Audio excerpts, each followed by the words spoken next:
So I have always been someone who's always wanted to learn about the mysteries of the world, whether it's in outer space or really deep into the ocean or at surface level studying animals and their behavior and whatnot.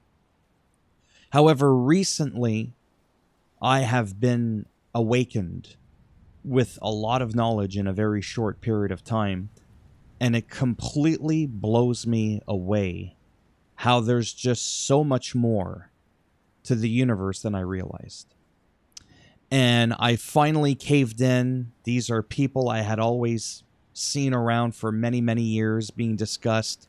Brian Cox and Neil deGrasse Tyson. And I was like, you know what? I'm finally going to start actually listening to some of their videos. And then I read my first 2 books in my whole life in just the last month. Never read a book before. And when I did, it felt like every 5 minutes I was like, wow, you gotta be kidding me. So I wrote down on a notepad. This helps me stay focused. It's not because I don't know how to talk on my own, so that I don't end up making a 10-minute video something that's close to an hour. I have a diagram here which shows space-time curvature. Okay? So as you probably are aware, or maybe you're not aware, when it comes to gravity, the whole thing from Isaac Newton, it is actually not a force. So when something falls, it's not an actual force that pulls it right back down to Earth. Instead, and this is where Einstein elaborated, if we look at the diagram here and we assume that all 3 objects roughly have the same density, so the same mass, okay? Otherwise, you could have something that looks like this that actually has that much impact on curving space-time. So that's what happens because mass is energy, and it bends space-time. So that is why if you were to put something like over here, like a marble, for example, and it rolls down, all it's doing is following the curvature of space-time. Well, that is your gravity. That is why if the mass of our Earth was let's say 10 times denser, we would get sucked through the Earth and we would die. You start to realize that everything is just perfect the way it is. And it's really freaking amazing. Everything in the world. Hell, this can of Pepsi, my iPhone, okay? They technically are attracting the sun. They're technically attracting things that are billions of light years away. But it's so insignificant, it's practically immeasurable. But it's just to say that it technically is. And that, again, just blew me away. I was like, wow, I need to know more. Then I got into finding out. This is how well prepared I am here. Hold on a second. This isn't working out the way I wanted. There we go. Then we've got the black hole. This is an actual image from NASA. Not necessarily accurate, but it's accurate in the sense that if it is in fact active and it's eating stuff, for the lack of a better term, you would see some glowing and stuff like that, and some what's called gravitational lensing. Everything would look distorted right around the lens here.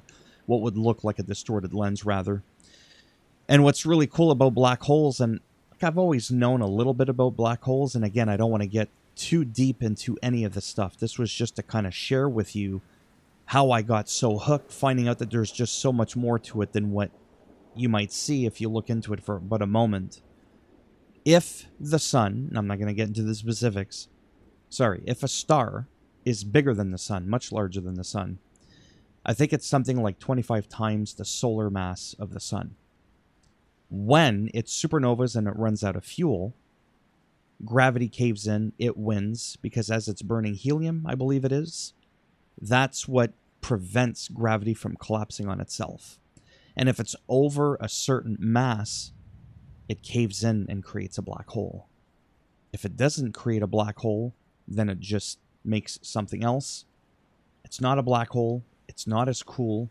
And I just thought that that was absolutely insane. And there is something where if it's not big enough to turn into a black hole, I think it can turn into, if I'm not mistaken again, a neutron star, in which a little piece of a neutron star would be so dense it would weigh more than Mount Everest. Just like all that kind of stuff, but in practicality, that piece could never break through our atmosphere. That's a whole other discussion for a whole other different day. Black holes bend space-time so much so that light cannot escape. That I've known for a long time, but it goes a little bit more than that. Now, this obviously isn't how it works. This is just so that you can kind of just visualize it a little bit. What is really neat about black holes is when you cross what's called the event horizon, the point of no return. People on the outside, theoretically, you could technically never do this. But if you could, and you had somebody on the outside looking in, it would look like that person is frozen in time forever. You, on the inside, looking out, it would look like the world is fast-forwarding, which is absolutely nuts. I had no idea about this, to the point where if you were there, and in theory, if you were to come out, which you couldn't, thousands of years, hundreds of years, depending on how long you've been in there, depending on how big the black hole is, centuries could go by. So technically that would be a cheating way to fast forward through time. So when I found that out, I was like, wow, it's more than just, it's a black hole, it's a caving star that, you know, supernova caved in on itself, just sucks up a bunch of stuff. No, there's a bunch of other stuff to it, such as that time dilation, like I said. Then there's also the fact of, if you were to travel at the speed of light, the same thing would happen, right? You would need infinite energy, so usually people say 99.999% of the speed of light. The same thing would happen with the time dilation. And that is why traveling at that speed, even if you could withstand it, it wouldn't be good, because you would come back and everybody's like flying around in spaceships. It would be absolutely nuts. Now, when it comes to, I'll get into that in a second, this one here. Now, there's different types of black holes. There's some that have what's called a rotating ring singularity. I'll get into that in another video. Essentially, what ends up happening here is like this tunnel here. This would be considered like a wormhole. And because space-time gets bent, right? You have point A of a region to point B of a region. It could even come closer together. You could, in theory, the math allows it. Okay, Einstein's math allows this on paper, just not in practicality. You could go through that wormhole and come out the other side in the blink of an eye, and you would have traversed 10, 100 light years. That is absolutely insane. The problem is that wormholes, they're only open for like a split second. You would need like negative energy, exotic matter to keep it stable. Again, that could be in another video, but those are all the things that I've been getting into. So if you could control that space-time, you could technically do it. So that's the thing with all of this that I have been researching just over the last couple of weeks, is that a lot of things I didn't know existed. At first, I was like, this has to be science fiction.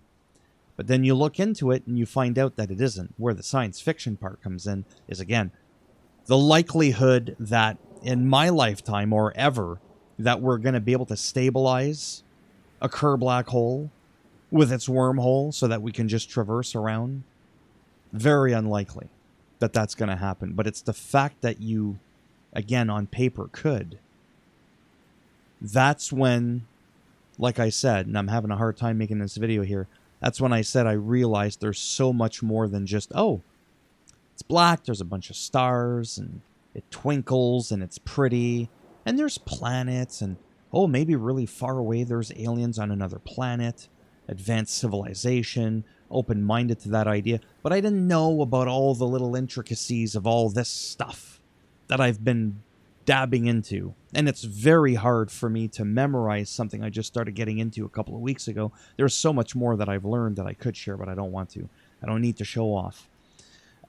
It's just so fascinating. And I am so glad that I finally decided to give this world a chance, rather than just dealing with mysteries and things that are happening directly on our Earth, to go out and beyond. And in closing, I forgot the whole thing about dark energy, dark matter, and then ordinary matter. So it is said that roughly 5% of the universe we understand, and that when it comes to dark matter, it's basically the stitching of the universe. Keeps everything together, all the galaxies together. Dark energy wants to expand and push everything away. That is why our universe is expanding at an accelerated rate. The really wild thing about dark matter is that you cannot interact with it. It's technically going through you right now. It technically could go right through a black hole, like a Phoenix A, a ton 618, and it's just like, bow down, bitches, bow down. You can't do anything to me. It is absolutely insane. You can measure it, you just can't technically interact with it, right? And just knowing that again is like, it's just so like mysterious. It's just unbelievable, this stuff. And I used to be somebody who really hated math, but then I start looking at all these equations and stuff like that, and I'm slowly starting to research, what does this mean? What does that mean? Now I'm really starting to like math, because I've always been a numbers guy. Like, I always want to know the height, the weight, the distance, what's the diameter of this. I've always been drawn to numbers, but actually doing the math, because I have terrible ADHD and some other issues, it makes it very difficult for me to learn, without getting distracted. But when I can really focus and start to understand, start to piece things together, and it all comes together, then it's like one of those eureka moments where you're like, holy shit. And then you go, hey, wait, that means this, and this means that. And it's just a beautiful thing. This video is a lot longer than I was expecting. It didn't need to be this long. It could have been done so much better. But unfortunately, like I said, the reason why I stuttered and is because I'm still new to this. I wanted this to feel more authentic, in the sense that I could have written the whole script out and I could have been done in half the time, but I didn't want to. I just wanted a couple of notes up there to kind of help me stay focused. And then I completely forgot about the matter thing, so it's a good thing I went through my pictures, because I didn't have it written down. That is just how well organized I am. Anyhow, my whole channel's not just about the cosmos, the outer space part, that is. But this is a big thing that I'm recently really getting into. Like I said, I'm going to be reading my third book in the next couple of days. I plan on finishing school online someday, and I want to go hard on the astrophysics. I'm still going to research other stuff, animal behavior, just all that, the ocean, whatever, as much as we know of it. But I want this to be like potentially like a bigger focus. But yeah, like I said, I'm going to be doing a lot of things on this channel. They're all loosely going to be kind of connected together. And hopefully it is somehow, by a miracle, going to be semi-viable of a thing for me to do. Because I do have 2 other monetized channels on YouTube. They're not doing that great, but they pay me a little bit. And I figure, hey, if I could, make a third one, see if somehow I can make that one a little bit better than my others, then I might be able to slow down my other ones that I have, focus on this one more if I feel like I have that much stuff to talk about. Thumbs up as always. Well, as always, it's the first video. If you like the video, it does greatly help support the channel with the algorithm in trying to make me more relevant in the search results when people are looking shit up online. If you didn't like the video, go ahead, give it a thumbs down. I'll bend it in half, twist it, and I'll toss your ass through the event horizon. That was so cheesy. I had to. See, it's coming closer. Don't ask. And if you want to subscribe to the channel, naturally, that would be great. But if not, I don't blame you.